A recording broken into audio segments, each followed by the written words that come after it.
Hey guys, today we trace something small, tiny even, a pinky, curled tight around another pinky under a playground slide that smells like old wood and rain. You're 7, she's 7, and your worlds are orbiting in the same wobbly galaxy for a blink of time that feels like forever. It's fall. Muddy leaves, damp hair, breath puffing in the chill. You're both in secondhand jackets and slightly too big shoes, and your fingers are freezing, but you don't let go. So, before you get comfortable, take a moment to like the video and subscribe, but only if you genuinely enjoy what I do here. And hey, drop your location and local time in the comments. I love seeing where everyone's tuning in from. Now, dim the lights, maybe turn on a fan for that soft background hum, and let's ease into tonight's journey together. Her name is Harper, and she's the first person who ever calls you out when you lie about liking beats. She's the first to punch a 5th grader for mocking your lisp, and she's the only one who doesn't flinch when you say your mom left last winter. You bond over cafeteria milk that always tastes slightly wrong and a mutual hatred of dodgeball. Every day after school, you sit on the swings and talk about the future like it's a movie you're both starring in, until the day the social worker comes. No warning, no prep. One minute you're trading stickers under a tree, the next she's being led away in a red raincoat that squeaks when she walks. You don't know what foster care means, not really, just that it's big, scary, and it's stealing your best friend. Harper turns back once, just once, and mouths, "Promise." You don't think, just hold up your pinky in the rain and wrap it around hers. "I'll find you," you say, always. It's dramatic, it's childish, and you mean every word. You don't sleep much that night, or the next. You write her name on every paper. You save a seat for her in class for 3 weeks. Your teacher eventually moves your desk, gently, kindly. You don't cry, but you stop raising your hand. And when your birthday comes, you stare at the empty chair across from your cake and feel something harden. Life moves on, because it has to. You get new friends, sort of. You learn to laugh again. But every year, on the first day of fall, you go sit on that swing and whisper, "I still promise." You think she might hear it, somehow, somewhere. By high school, you've become that quiet kid, the one who's polite but never shows up to parties. You scroll through alumni pages and old foster system message boards late at night, looking for her name. You don't even know her last name anymore. But sometimes, someone posts about a girl in a red raincoat, and your heart skips. Always a false lead. Senior year, you write your college essay about a lost friend and a pinky promise. Your guidance counselor calls it unconventional, but moving. You get a scholarship. You leave town. You pack up the swing memory and bury it under dorm room lights and study groups and the slow, buzzing freedom of being someone else. Then one day, Harper trends.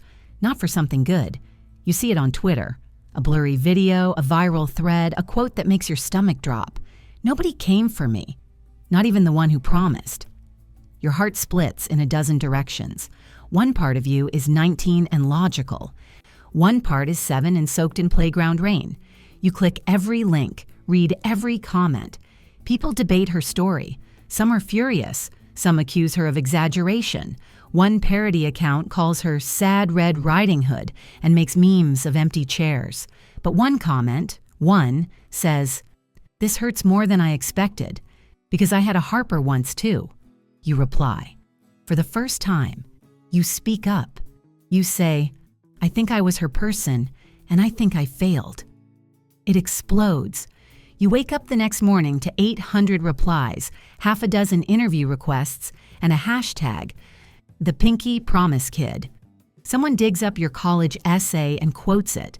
A thread compiles your story and hers, side by sides, then art, then fan edits.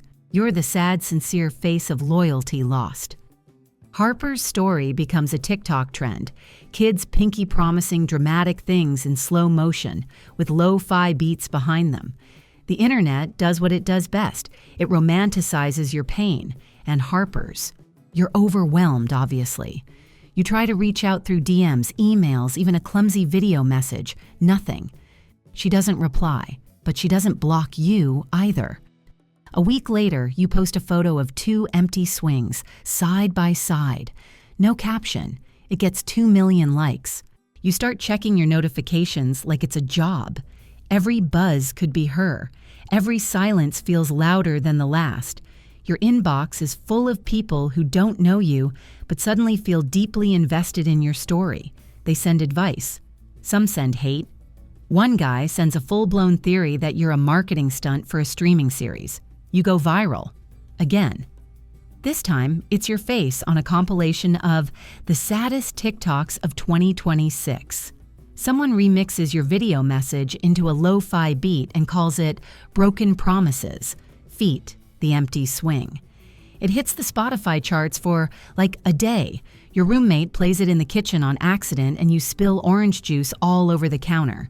You laugh, then you cry, then you laugh again, and still. Nothing from Harper. You start dreaming about the playground again. In one dream, she shows up with her hair dyed silver and a tattoo of a swing set on her arm. She says, "You're late." You wake up sweating. Eventually, the comments shift. People move on.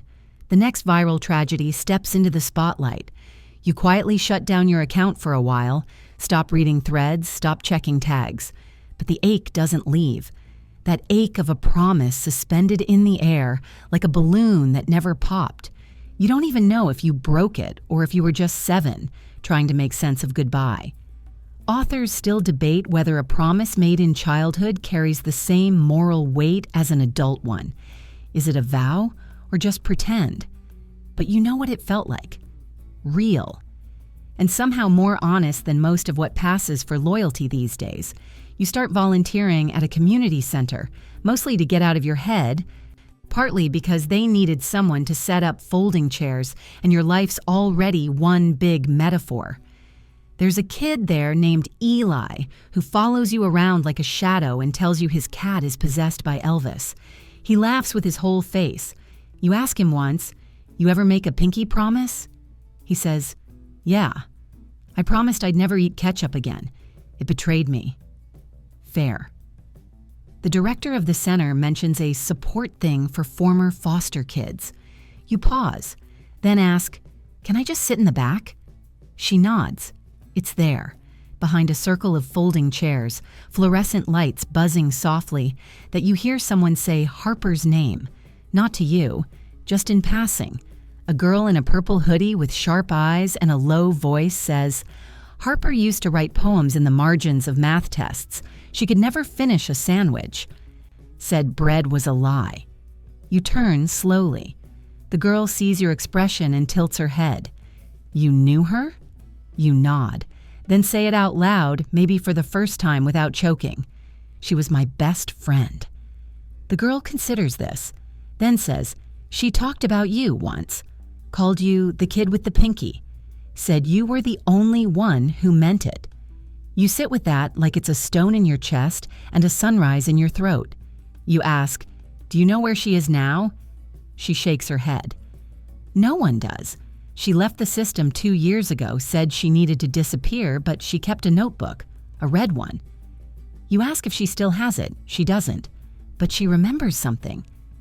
"There was a drawing," she says. 2 swings, one empty, one with a note taped to it, said, "I kept the promise, even if no one saw me do it." It hits you like thunder in reverse, quiet, deep, reshaping the air around your bones. You don't find the notebook. You don't find Harper. Not yet. But that one sentence becomes your gravity again. You write it on your mirror, on the back of receipts, inside the cover of your journal.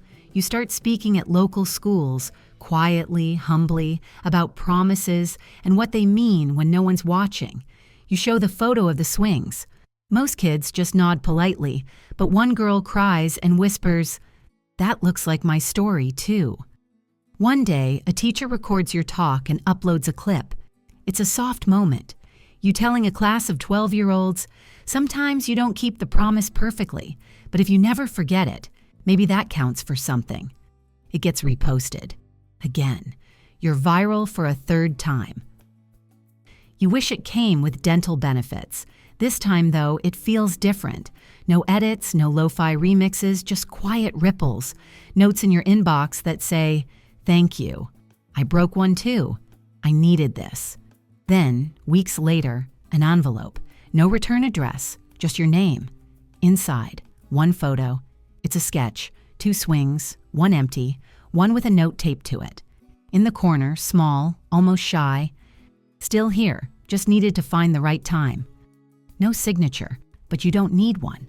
You keep the photo in your wallet behind your ID like a secret. You take it out sometimes when you're alone in a coffee shop or waiting in line at the pharmacy. The paper's already soft at the edges. You never post it, not once. Not even when someone offers money for the next chapter of the story. You just smile and say, "Not everything belongs online." The world has slowed around you in a good way. Your days are quieter now, predictable. You stack chairs after youth group, organize art supplies, and learn how to make coffee that doesn't taste like regret. Eli still talks your ear off. He says his cat left him for a possum and he's coping. You nod solemnly. Happens to the best of us. The center starts an art wall. Drawings, poems, scribbles. One day, a kid tacks up something in crayon. 2 stick figures with tangled pinkies. You freeze. Ask who made it. No one knows. You leave it there. Let it live. One afternoon, you're asked to help run a storytelling night. Low-key, paper lanterns, folding chairs again, always with the chairs. You tell a small version of the Pinky story, not the viral one, not the internet-sculpted tragedy. Just you, 7 years old, promising to find someone, and how maybe the promise kept you instead. You don't cry, you don't need to. The story settles in the air like dust in sunlight, soft, ordinary, shining. Afterward, a teenager comes up. She's got shy eyes and chipped nail polish. She says, "My brother made me promise I'd never forget him. He died last year. I haven't told anyone that yet." You say, "You just did." Authors still debate whether healing is action or surrender, if it's about fixing something or just holding it gently. You've stopped debating. You know now it's both. It's folding that fitted sheet badly over and over until it almost looks okay.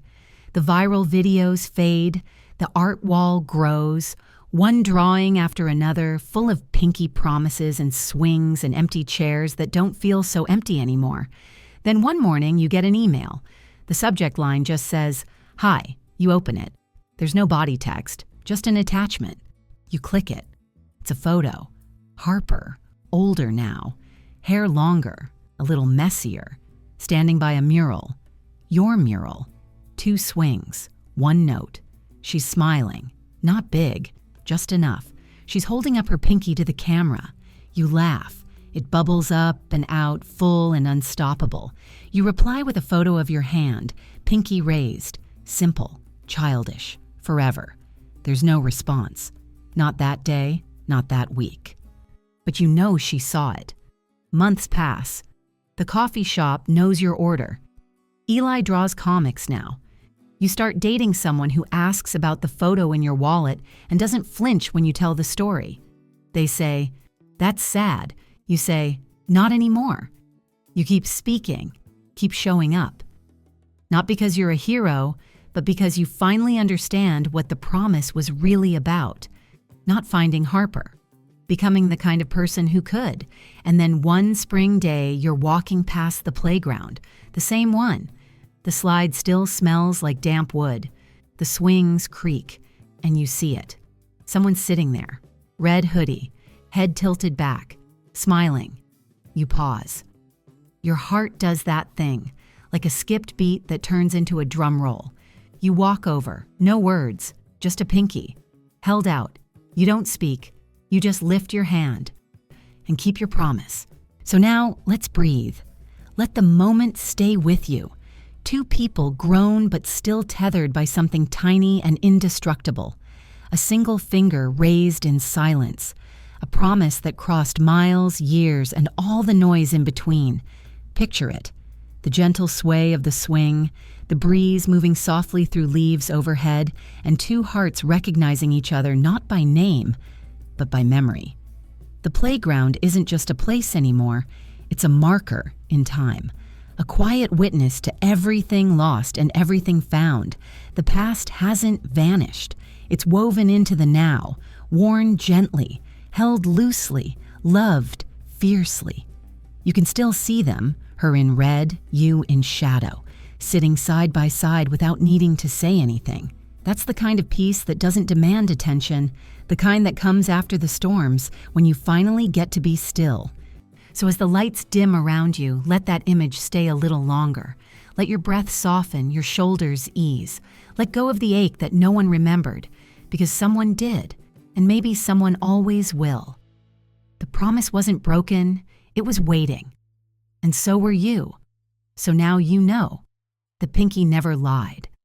Through years of silence, miles of pain, and a world that moved on, one promise held.